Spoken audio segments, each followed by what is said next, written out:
Assalamualaikum warahmatullahi wabarakatuh, teman-teman semuanya. Kita akan melanjutkan pembahasan pertemuan yang lalu tentang metode apa saja sih yang kemudian bisa digunakan di dalam menganalisa jabatan gitu ya. Kan di pertemuan lalu sudah diceritakan tuh bahwa ada 3 pendekatan ya. Ada pendekatan yang orientasinya pekerjaan atau work oriented gitu ya. Kemudian yang selanjutnya adalah ada pendekatan yang orientasinya kepada pekerjanya atau worker oriented, dan ada yang hybrid. Yang hybrid itu artinya fokusnya tuh sama work sama worker juga gitu ya. Kita akan coba lihat nih bedanya apa dan contoh-contohnya tuh seperti apa. Karena sebetulnya memang sudah ada beberapa metode yang kemudian sudah di-develop oleh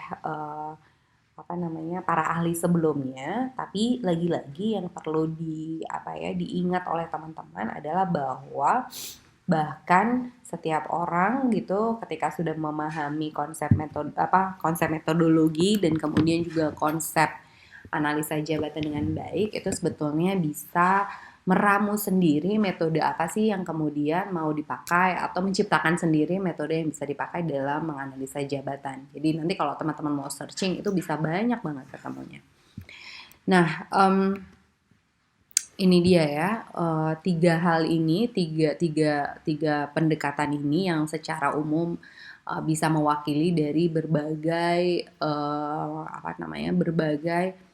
metode yang sudah diciptakan oleh para ahli gitu ya. Tapi tadi tuh yang saya tadi bilang nih, you can invent any number of method by choosing from the building blocks gitu ya. Jadi once teman-teman menguasai building blocks-nya itu bisa kayak membentuk puzzle sendiri, terus bisa invent gitu ya, bisa menemukan sendiri metode yang paling pas dilakukan untuk di uh, tempat kerja teman-teman nantinya, paling pas untuk dilakukan dengan kemampuan teman-teman atau nanti bawahan atau personil yang teman-teman punya gitu.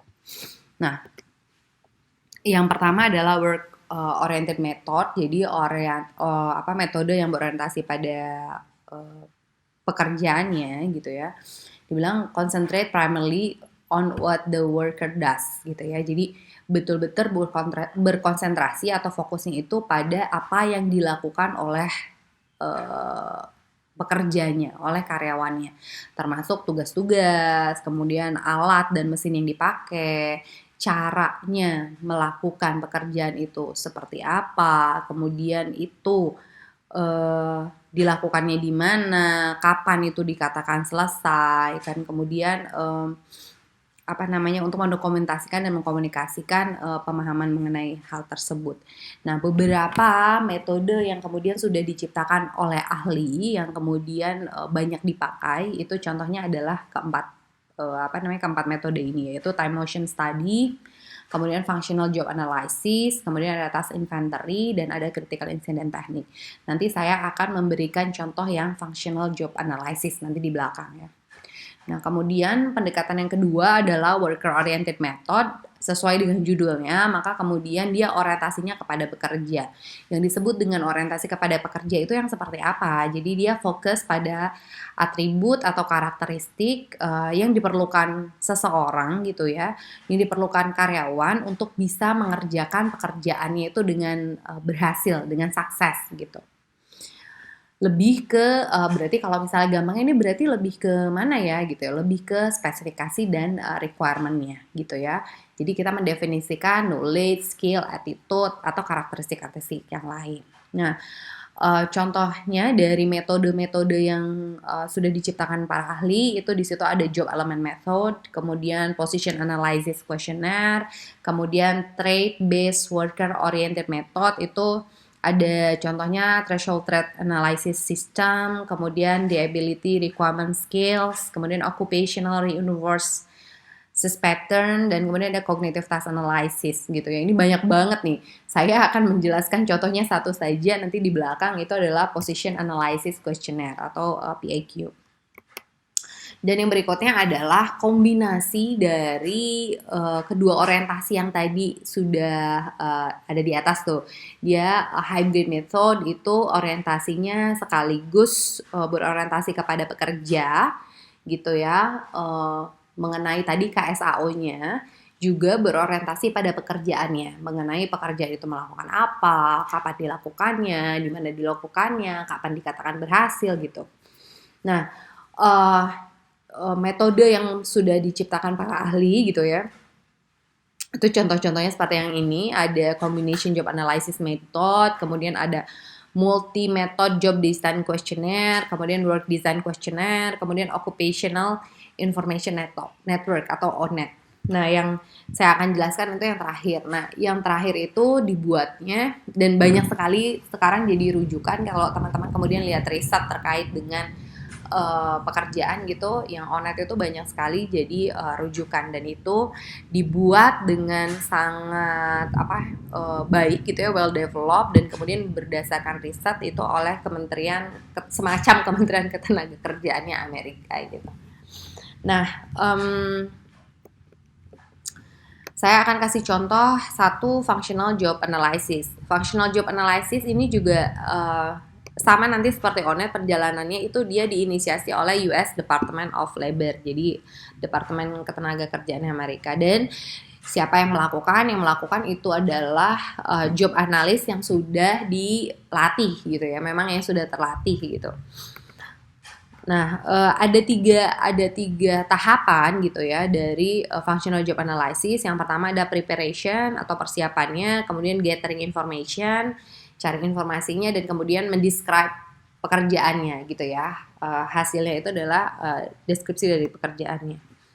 Nah, apa yang dilakukan di tahap preparation itu, job analyst itu harus menyiapkan informasi yang ada itu seperti apa. Informasinya dari mana aja gitu ya, bisa dari buku, kemudian dari technical information gitu ya. Jadi ini sih sebetulnya yang poin 1 itu bisa dari studi literatur. Kemudian yang kedua adalah bisa juga dari proses description. Jadi kadang-kadang kalau organisasi itu punya yang namanya proses bisnis, SOP gitu ya, flow chart atau organization chart gitu. Nah, itu juga menjadi salah satu sumber yang valuable dalam proses functional job analysis. Yang ketiga itu juga kadang-kadang organisasi juga sudah punya job description sendiri ya, walaupun kemudian nanti worker oriented ini salah satu hasilnya itu adalah job analysis karena dia mendeskripsikan pekerjaan ya. Ada juga job maka kemudian sumber datanya bisa juga dari job description yang lama, atau kemudian technical documentation yang disiapkan oleh trade association, trade union, atau professional societies gitu ya. Jadi kadang-kadang untuk beberapa pekerjaan tertentu itu kan sudah ada asosiasinya atau sudah ada komunitasnya gitu ya. Nah, mereka itu biasanya sudah mendeskripsikan tuh bahwa pekerjaan ini tuh apa saja. Seperti yang banyak saya contohkan di pertemuan sebelumnya itu mengenai pekerjaan welder gitu. Biasanya itu sudah well developed sekali pekerjaan itu, karena kemudian terkait dengan sertifikasi dan lain-lain. Maka kemudian komunitas atau asosiasi itu biasanya dia udah bisa ngasih gambaran tentang deskripsi jabatan pekerjaan itu. Jadi bisa tuh nanti diimplementasi juga untuk di organisasi gitu ya. Kemudian atau pamflet, buku, atau kemudian informasi yang kemudian biasanya disiapkan juga oleh various agencies of the government. Jadi kita nanti bisa lihat dari misal terkait dengan pekerjaan welder, kita bisa lihat dari Kementerian Keindustrian itu ada aturan apa gitu ya mengenai pekerjaan tersebut, termasuk juga tentu saja dari Kementerian Ketenagakerjaan tuh bilang apa gitu. Jadi kita bisa lihat dari various agencies, jadi bukan cuma dari satu aja atau dari komunitas aja tadi gitu. Nah, kemudian tahapan yang kedua adalah gathering information gitu ya. Kalau kita balik lagi ke building block, ini sebetulnya adalah proses dasar yang ada di building block. Yang digunakan di functional job analysis itu adalah interview gitu ya. Interviewnya sama siapa aja gitu. Interviewnya ya bisa berbagai macam sources gitu ya. Kemudian ada observasi, dan kemudian ada SME. SME itu kalau teman-teman ingat itu adalah subject matter expert. Jadi kita bisa bikin semacam interview atau bisa juga bikin semacam focus group discussion dengan orang-orang yang ahli di bidang tersebut gitu ya. Untuk menceritakan kerjaannya apa sih, bidang itu tuh memang kerjaannya ngapain aja sih gitu ya. Nah, kemudian yang terakhir adalah describing the work atau mendeskripsikan pekerjaannya. Apa yang harus dideskripsikan? Yang harus dideskripsikan yang pertama adalah worker function-nya. Jadi dia bekerjanya di data, di people atau di things gitu ya. Kemudian nanti dideskripsikan. Terus bidang pekerjaan itu seperti apa sih? Masuknya ke area yang mana sih gitu ya. Termasuk yang menarik dari FGA ini, dia punya panduan method verbs-nya. Jadi kapan disebut dengan analisis, kapan disebut dengan sintesis, kapan kan kadang-kadang kita mendefinisikan job description seperti itu ya. Menganalisa gitu ya, menganalisa hasil sampel laboratorium atau juga hanya sekedar membaca hasil sampel laboratorium. Itu dua pekerjaan yang sebetulnya sama atau beda sih gitu. Nah, si FJI ini memberi panduan ini nih, method verbs-nya, apa yang tepat untuk digunakan untuk jenis aktivitas tersebut gitu ya. Kemudian mendeskripsikan pekerjaan juga hasilnya berupa mesin apa yang dipakai, alatnya apa aja, kemudian alat bantu pekerjaan dalam bekerjanya apa aja, termasuk juga material atau kemudian kalau tadi kan alatnya, kalau ini bahan apa yang dipakai, kemudian menghasilkan produk apa atau menghasilkan servis apa gitu. Jadi itu bisa dilakukan sebagai hasil dari proses FGA. Nah, ini adalah contohnya yang tadi saya bilang tuh terkait dengan verb atau panduan guide yang panduan yang dipakai dalam mendeskripsikan pekerjaannya. Jadi ini nih, misalnya painting, dia bilang painting itu pekerjaan apa sih? Painting, creating and reproducing design of lettering or depicting ideas menggunakan tool as pencil, crayon, brushes gitu ya, brushes itu apa sih? Kuas gitu ya, spray gitu. Kemudian dia bilang distinguish ya, dibedakan dari brushing, spraying, and immersing, coating dan seterusnya. Nah, dia bilang di sini nih ada beberapa method verbs-nya, ada blanking out, coloring, drawing, inking, lettering dan seterusnya. Mesin yang dipakai itu apa aja, lettering mesin, tools-nya apa saja, equipment-nya apa saja, work aid-nya apa saja. Gitu ya. Kemudian di sini dia cerita area pekerjaannya tuh apa saja. Jadi paint, landscape, portrait, still life, abstract on design, draw cartoon, bisa juga device layout, and paint letter, paint design gitu ya dan seterusnya. Kemudian structure of text statement-nya juga di sini ada nih. Misalnya verb-nya di sini dari worker function ada evaluate, train, kemudian objeknya apa aja, objeknya ability atau wild animal atau objek biasa, kemudian inisiatifnya to field, kemudian ini infinitive phrase ya, kemudian objek infinitifnya bisa animal. Nah gitu ya. Kalau teman-teman lihat hal yang menarik di sini, kalau ini kan worker situation, kalau ini job worker situation juga. Train animal such as tiger, bears, and elephant to perform trick to entertain.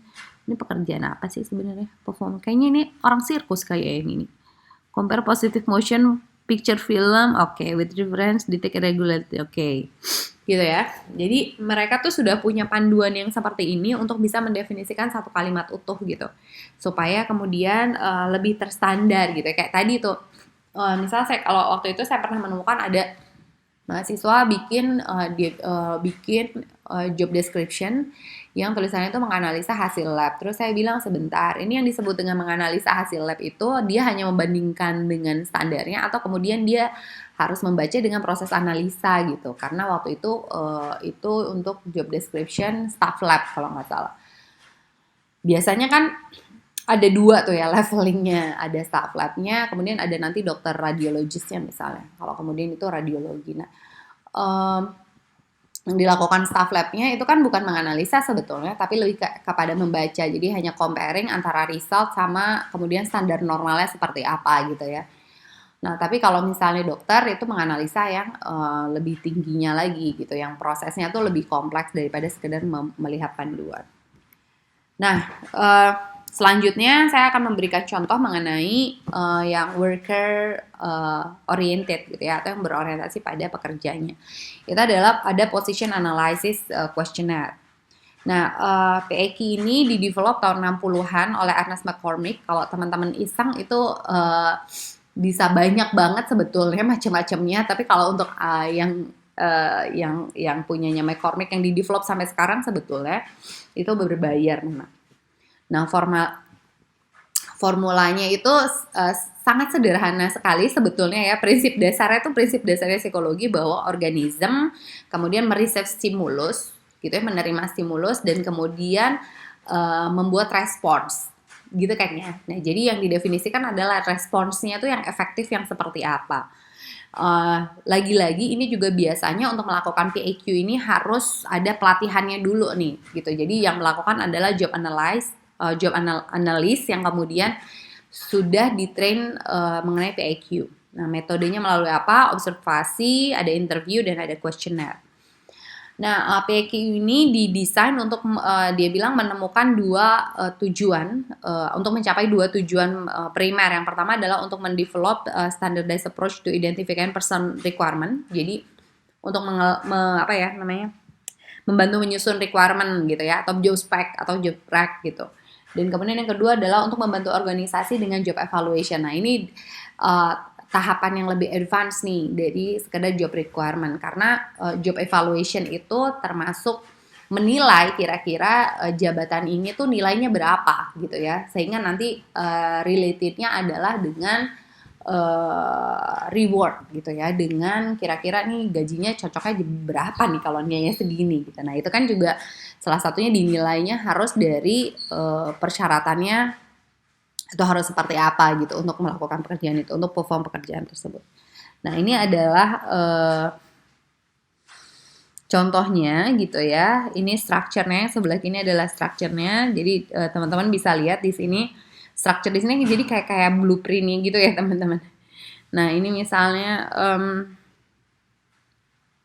information input, kemudian subdivision-nya ada source of job information, discrimination unperceptual, kemudian illustrative job elemennya, dia menggunakan material yang tertulis, kemudian estimating speed of moving object, gitu ya. Ini work output.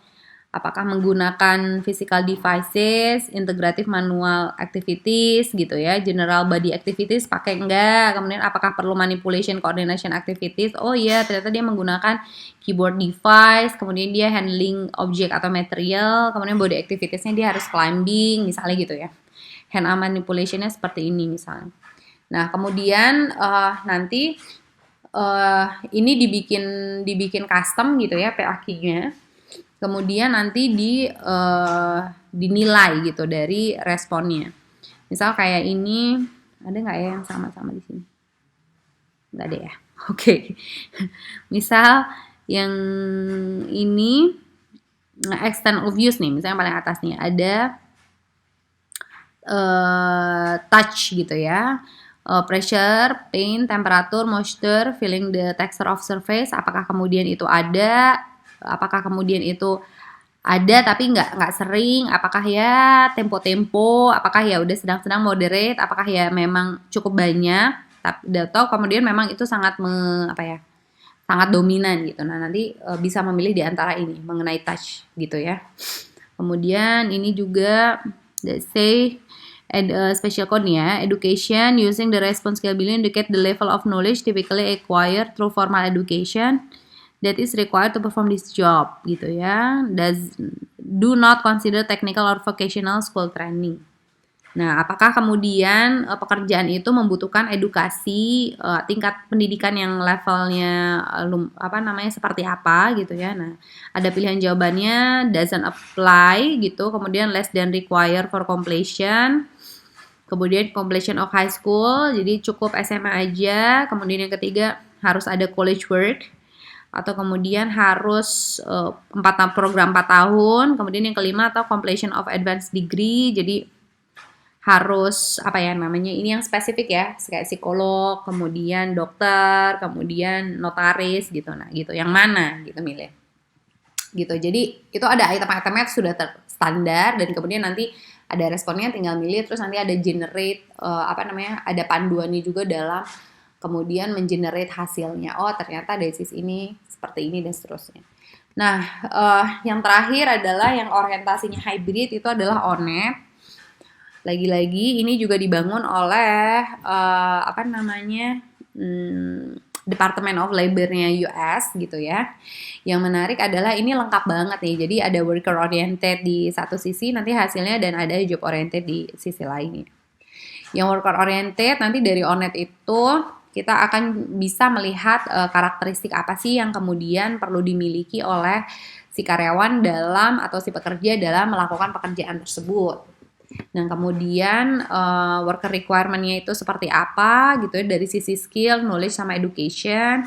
Kemudian experience requirement-nya tuh seperti apa, butuh nggak sih ada persyaratan mengenai pengalaman gitu ya. Dan kemudian ada occupational requirement, itu work activities-nya seperti apa, kemudian di dalam konteks organisasi yang seperti apa, konteks pekerjaannya seperti apa. Bahkan juga ada workforce karakteristiknya, dilihatnya dari labor market information atau occupational outlook, atau kemudian ada juga occupation specific information. Jadi ini hasilnya adalah description pekerjaan. Tadi ada title, alternative title, task, pekerjaannya apa aja, kemudian technology skills dan tools apa yang kemudian dipakai. Gitu. Nah, biasanya ONET ini dipakainya tuh luas banget ya teman-teman. Dari hasil riset itu mereka bilang bahwa selama ini ONET itu dipakai bahkan untuk dari berbagai riset ya, dia menyatukan atau meta analysis dipakai untuk career guidelines, career preparedness, employee selection, occupational risk gitu ya. Jadi melihat kira-kira resiko pekerjaannya itu seperti apa. Kemudian adult literacy requirement, persyaratannya literasinya seperti apa. Kemudian atau broad occupational domain, jadi pembuatan domain-domain pekerjaan gitu, dan kemudian atau di dalam berbagai konteks culture. Jadi ternyata si ONET ini dilihat nih kira-kira ini cocok juga nggak nih dipakai di culture yang lain. Itu sudah diteliti sih, saya agak lupa kemarin ada di beberapa negara itu kemudian diimplementasi, ternyata ada yang cocok, ada yang cocok, ada yang nggak full cocok gitu ya. Nah, seperti itu teman-teman, terima kasih banyak. Ini adalah suplemen sebetulnya dari pertemuan kita yang ke-7 kemarin gitu ya. Nah, selanjutnya adalah nanti teman-teman akan mencoba untuk melakukan job analysis dengan kelompoknya masing-masing. Terima kasih banyak. Assalamualaikum warahmatullahi wabarakatuh.